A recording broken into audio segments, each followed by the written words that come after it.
When you do a Bill of Rights type of piece of legislation, obviously there may be certain enforcement mechanisms that like the state would do, and maybe in this case with penalties. The penalties will be applied to the politicians who violated the law. There'll be no penalties applied to school children or teachers or any of that. In fact, if teachers just follow state law, they'll be protected for doing that. So that'll be the penalties will be focused on the politicians.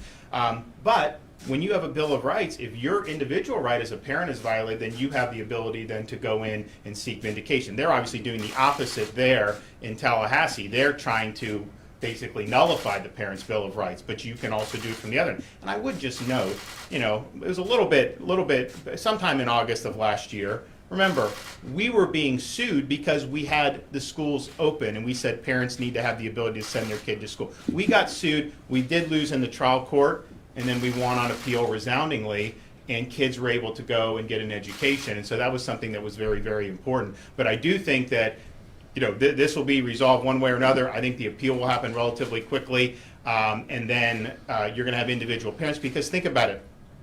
This, in terms of health, there's parents whose kids have not done well wearing the mask all day.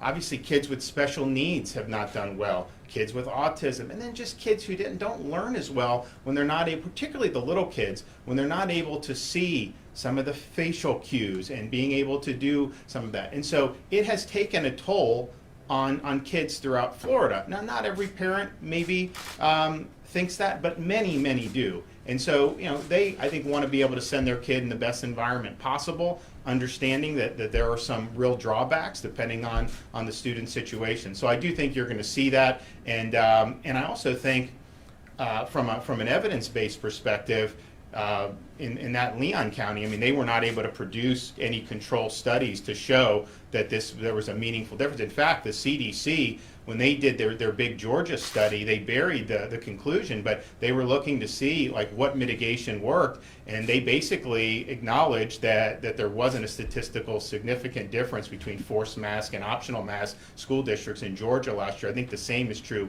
in Florida in terms of how that ended up working out. But just think about a kid who's already recovered from COVID. People have gotten it. Obviously, Delta is much further. It travels much quicker. So you have someone recovered. Now they're in there. To have them wear a mask, if that's not something the parent wants, from a scientific basis, I think you'd be hard pressed to say that's going to have any effect, even if you think the cloth masks are doing a lot of to block the viral. This is somebody that has. There was a study just out of Israel showing again just how potent the immunity conferred from infection is. It does provide you protection. I know there's some that don't like to acknowledge it, but that clearly is a scientific fact at this point. So I think that there's a lot of basis for parents to look and say, hey, my kid's got special needs. I have rights under the statute. I'm going to go in. Or my kid has immunity from a prior infection documented by all these different studies. What possible basis does it serve to take my right away and to make them do it? So I think you're going to see a lot of that flushed out.